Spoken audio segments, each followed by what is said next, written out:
What's going on YouTube? Welcome back to another video. So guys, yesterday Rockstar dropped a long list of improvements and changes that they will add with the upcoming DLC, the GTA Online San Andreas Mercenaries update.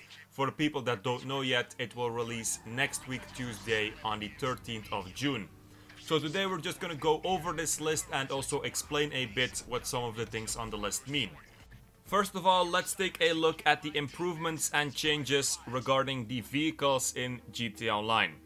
So what they mention, and this is something that we already knew, when you call Morse Mutual after the update, there will be an option to claim everything. Right now you can claim everything for a certain property, but you cannot claim everything for all properties. This used to be an option in the game, and now they are bringing it back, and it's definitely a good thing. Second thing on the list, if you are doing a contact mission and your personal vehicle gets destroyed, you will no longer have to pay to recover it from Morse Mutual. So obviously, when you're doing a mission, for any reason your vehicle can get destroyed, and it makes sense that you will not have to pay for this, especially if it's a mission that already pays pretty low, and that if you also have to pay 20k to recover your car, it's kind of pointless. So it's a good thing that they also do this for contact missions right now. Then also custom description tags for garages to help quickly locate your favorite rides when calling the mechanic. So this is also something that we already knew, but when calling your mechanic, instead of having apartment 3, whatever, you can change it to just apartment 1 or something that's just clear for you, and this way you can find your vehicles much easier. Next thing on the list, the ability to select from individual floors when requesting a vehicle from the Eclipse Boulevard garage. So the newly added 50 car garage, this is the one that they are talking about. You will have individual floors for this when you call your mechanic, which will also make it easier to find your vehicles. Next thing that will change is something regarding the controls, more specifically for aircrafts that have a VTOL mode. Right now, if you want to switch to VTOL mode, you will have to press right on D-pad on console. This will change. Instead of this, you will have to hold L3 or LS, so the left analog stick, to switch to VTOL mode when you are flying any aircraft that has, of course, this ability. Then for the F-160 Raiju plane, the new fighter jet, when you press right on D-pad, you will engage stealth mode. So this first of all confirms that the new fighter jet will have stealth mode, and if you want to use it, press right on D-pad, and VTOL will switch for all aircrafts to holding the left stick. Obviously this is only for people on console. The next thing on the list, there will be an option to re-request your MOC, your Terabyte, your Avenger, so that it spawns closer to you. So instead of returning it first to the storage and then requesting it again, which might cause a cooldown, you can just request it closer to you, which is obviously a lot more simple. Then another thing that will change is additional filters for race types when browsing the jobs menu. So right now, if you go to races in the job menu, all of the races are just in one long list. To make it easier, they will make additional categories, which makes it kind of easier to find them. So obviously this will also save you a lot of time if you're looking for a certain race. Then, like we already knew, the Eudora and the classic Broadway, they will be eligible for taxi work when using the taxi liveries. So right now you can only use the standard taxi or the red taxi from the arena. After the update, you will also be able to use the Eudora and the classic Broadway if you have the taxi livery, which are actually pretty easy to unlock. The last thing then regarding vehicles, and this is pretty important, lesser used vehicles will be removed from in-game websites to streamline the browsing experience. So vehicles that are not so popular and that are currently just kind of filling up the websites and making it harder for us to find certain vehicles, they will be removed, and you can basically buy them if you want during events. So for example, they will be in the showrooms, they will be on the Lucky Wheel, so the podium vehicle, and also other places, but they won't be on the website. So they actually become more rare to find, and I think Rockstar is trying to make them more popular in the game in this way. Next list of changes is regarding the gameplay. First thing that will change is that there will be a new option to register as a boss.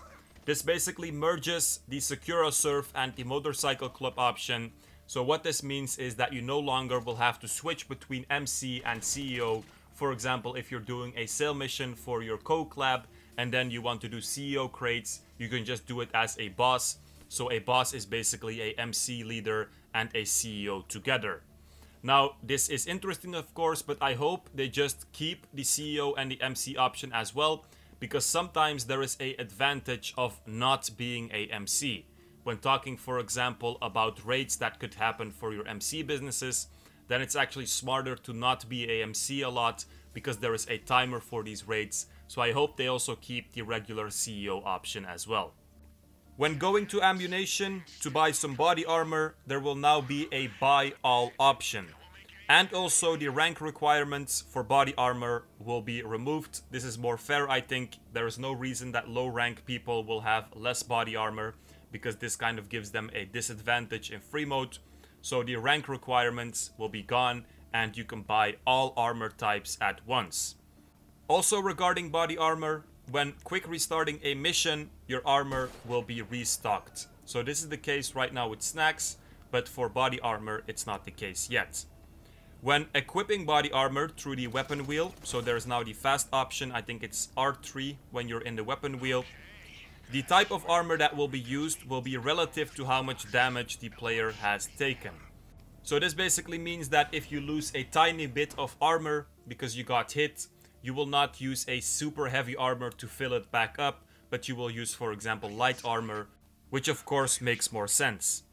When parachuting or in freefall, players will no longer receive phone calls from Tom Connor or English Dave, which is very good. Madrazo dispatch services no longer require multiple players, you will be able to do them solo.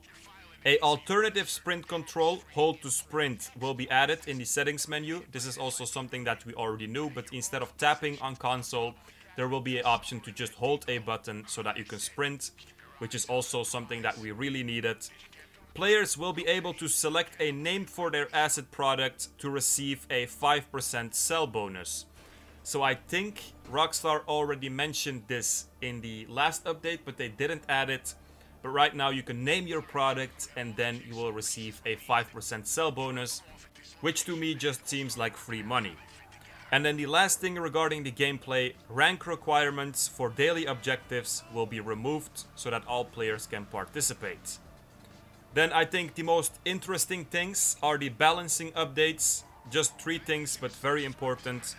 First one is the payouts on many collectibles and events such as buried stashes and treasure chests will be increased. They are also gonna increase the payout on Gerald's last play missions and also on the Super Yacht Live missions by 25%.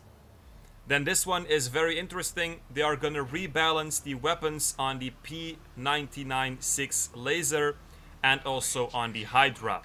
But this will only be in free mode. So basically they're gonna nerf the Hydra and the laser. And then the last thing, the orbital cannon can no longer be instantly reset or refunded to prevent players from being repeatedly targeted. So if you ever experienced it, that you were in free mode and you were constantly killed by the same guy using the orbital cannon for no reason probably, this should no longer happen. Then the last thing is the career progress. This is only for people on next-gen consoles, so on PS5 and Xbox Series X and S.